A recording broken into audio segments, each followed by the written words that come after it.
The morning my brother tried to erase me from the company my father built, I was standing in a parking garage holding a stranger's soggy box of documents and wondering if I was going to be sick. Let me back up. My name is Rachel. I'm 31 years old. For the past 4 years, I worked as the internal auditor for Callaway Home Solutions, a mid-sized residential contracting company based in Charlotte, North Carolina. My father started it in a rented garage with 2 employees and a pickup truck held together by optimism and duct tape. By the time I joined, it had 43 employees, 3 regional offices, and a reputation that took 26 years to build. My brother Brandon is 38. He is charming, well-dressed, and absolutely convinced that being the oldest child is the same thing as being the most qualified one. When our father had his stroke 18 months ago, a bad one, the kind that left him able to squeeze your hand and track you with his eyes but not speak, not sign his name, not tell anyone what he actually wanted, Brandon moved fast. He had paperwork drawn up within the week. Our father's personal attorney, a man named Gerald who had known our family for 15 years, was conveniently unreachable for most of that period. A different lawyer filed the emergency guardianship and power of attorney documents. Brandon was named sole decision maker for all business and personal affairs. I found out through a text message from my cousin. I want you to understand something about the months that followed. I didn't go quietly. I hired an attorney. I contested the guardianship. I filed a complaint about the expedited process. Every single motion was countered within 48 hours, which told me that Brandon had prepared for my resistance long before our father ever had that stroke. The legal fees drained my savings. My attorney, a tired but honest woman named Patricia, told me in February that we were running out of road. He's done this carefully, she said. Whoever helped him set this up knew exactly which gaps to use. What she meant was, someone with corporate law experience had structured this so that challenging it would cost more than it was worth. The company had been quietly restructured. My father's 40% ownership stake had been transferred into a family trust controlled by Brandon. My own 12% stake, which my father had gifted me when I turned 25, was suddenly the subject of a valuation dispute. Brandon's position was that my shares had been granted incorrectly and were subject to a buyout clause I had never seen before. He offered me $60,000 to walk away. $60,000 for 12% of a company worth, at conservative estimate, $4 million. I told him what he could do with $60,000. That's how we ended up scheduled for a shareholder mediation meeting on a Thursday morning in March at a neutral attorney's office in Uptown Charlotte. Brandon had his lawyer, a corporate specialist named Devin, who wore French cuffs and never made eye contact with anyone he considered beneath him. I had Patricia, who wore sensible shoes and had, over the past several months, become the person I trusted most in the world. I arrived 40 minutes early because I couldn't sleep and because sitting in my apartment staring at the ceiling was making me feel like I was losing my mind. I parked in the garage 2 blocks from the building and sat in my car for a while, going over the documents Patricia and I had prepared. We didn't have much. What we had was a timeline of decisions made after the stroke that didn't add up, invoices, approved by Brandon, for vendors that hadn't existed 6 months earlier, payroll adjustments that didn't match headcount, a capital expenditure that had been filed under equipment purchase but corresponded to no equipment anyone could locate. It wasn't enough to prove anything. It was enough to ask uncomfortable questions. I got out of my car at 8:15.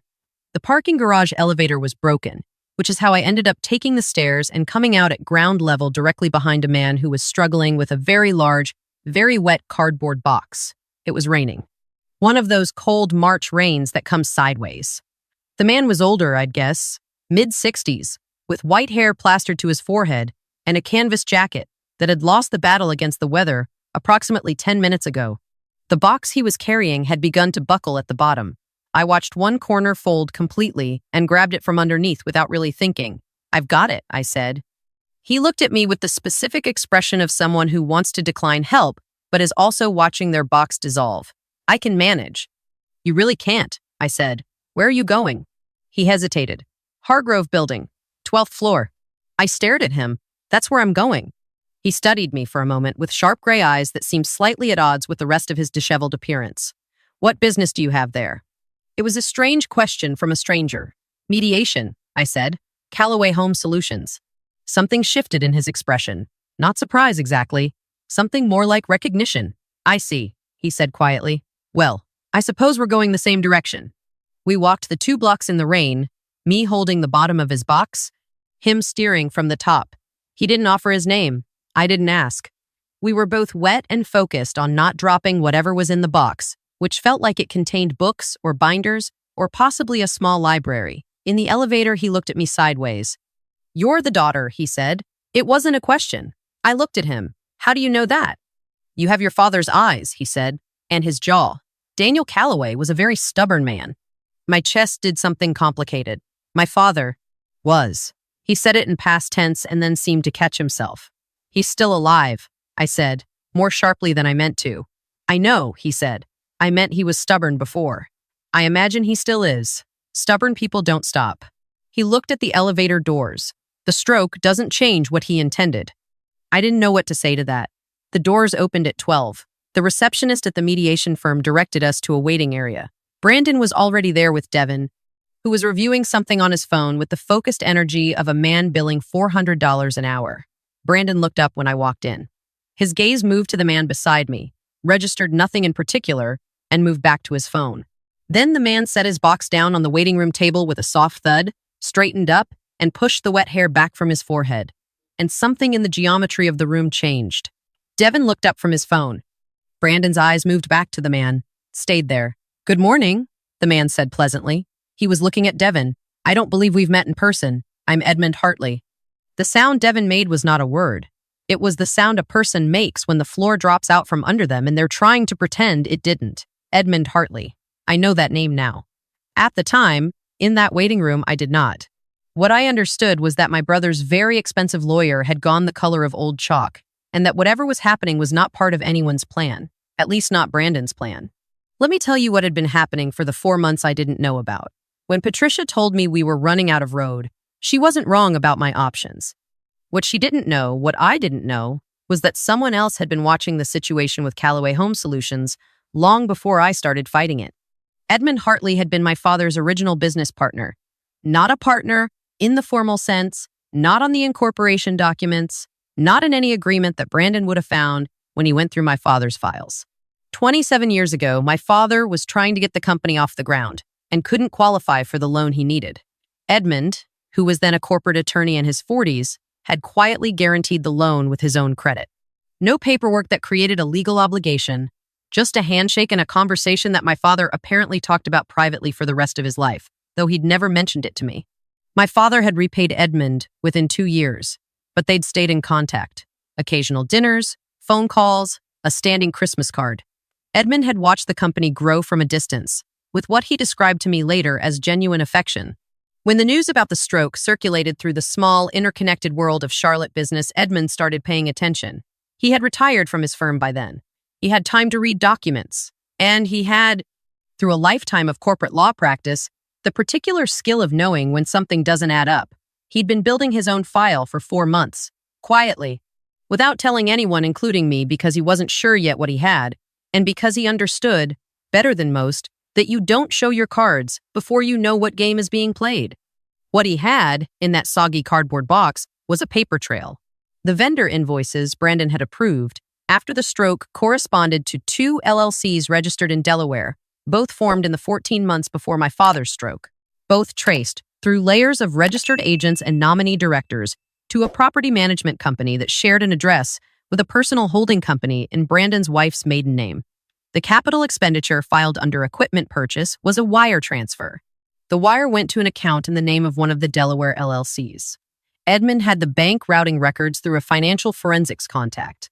He had the LLC registration documents. He had the timeline laid out across 47 pages with footnotes. He also had something else. He had a letter. My father could not speak. He could not sign his name.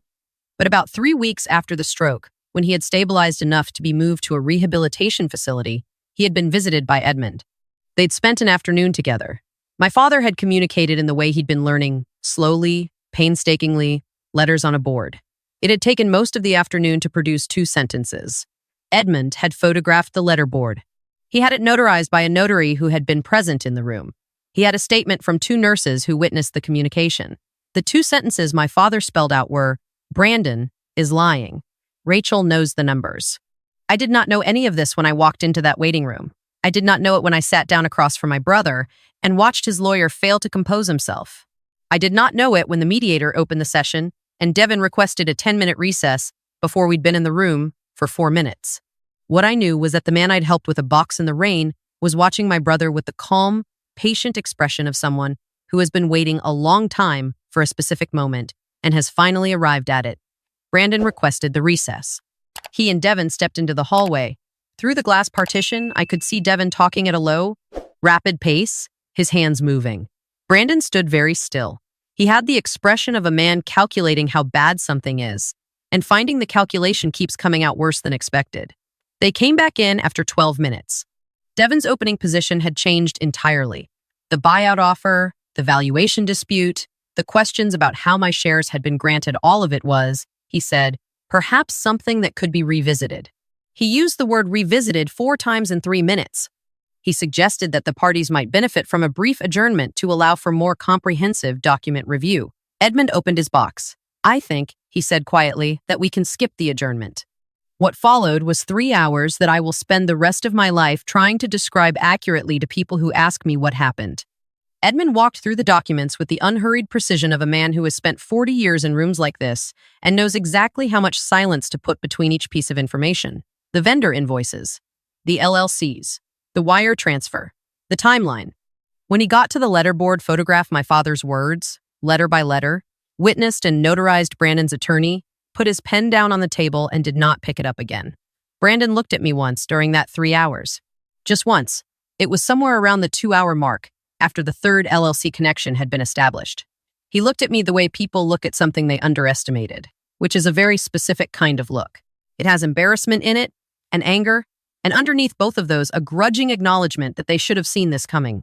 I looked back at him and thought about my father spelling out letters on a board with his left hand, one at a time, for an entire afternoon, to make sure someone knew the truth. I thought about $60,000. I didn't say anything. I didn't have to. By the end of the 3rd hour, Devin had made 3 phone calls in the hallway and returned looking progressively less composed each time.